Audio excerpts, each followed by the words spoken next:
মন্দিরের গ্রিল কেটে তালা ভেঙে দুটি প্রণামী বাক্স নিয়ে চম্পট দিল দুষ্কৃতীরা। মঙ্গলবার সকালে মন্দির চুরির ঘটনার সামনে আসতেই চাঞ্চল্য ছড়ালো ইংরেজবাজার থানার জগদীশপুর এলাকায়। স্থানীয় গড়কালী মন্দিরে ঘটে চুরির ঘটনা।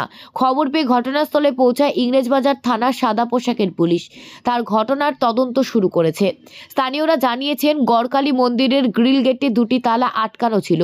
এর মধ্যে একটি তালা ভেঙে গ্রিল কেটে বেঁকিয়ে ভেতরে প্রবেশ করে দুষ্কৃতীরা এবং সেখান থেকে দুটি প্রণামী বাক্স নিয়ে চম্পট দেয় দুষ্কৃতীরা।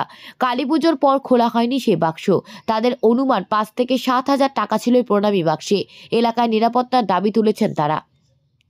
জগদীশপুর গড়কালী মন্দির, এখান থেকে প্রায় বহুত ভক্ত যাওয়া আসা করে।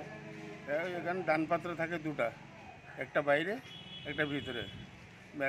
বাইরে যেটা থাকে ওটাকে চেন দিয়ে রাখা থাকে, বাঁধা থাকে বাইরে। রাত্রে 9টা 9:30 দিকে আবার তুলে ভিতরে রাখা হয়, রেখে আবার তালা বন্ধ করে, তালা যে মন্দিরের পাশে যে বাড়ি আছে ওরা রাখে। কিন্তু সকালে এসে দেখছে তো তালা বন্ধ আছে, একটা বন্ধ আছে, একটা খোলা আছে, নিচে পড়ে আছে। আর ওইটাকে ধরে ধরে কীরকম জামটাকে খুলে, গেট পুরাপুরি খুলেনি, কিন্তু নিচে থেকে কী করে ফাঁক করে ওর ভিতরে ঢুকে দুটোই নিয়ে নিয়েছে। ওর ভিতরে আপাতত 5-7 হাজার টাকা মতন হতে পারে বলে আমরাও আশা করছি। কালী পূজাতে খোলা হয়েছিল, কালী পূজার পরে আর খোলা হয়নি। পুলিশ এসেছিল? পুলিশ এখনই আসলো, দেখছে।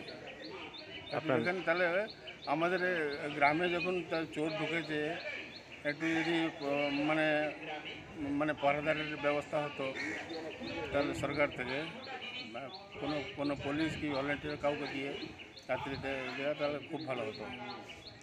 কোন মন্দির এটা? এটা মা গড়কালী মন্দির, জগদীশপুর। আপনার নাম? আমার নাম শরৎ কুমার পণ্ডা।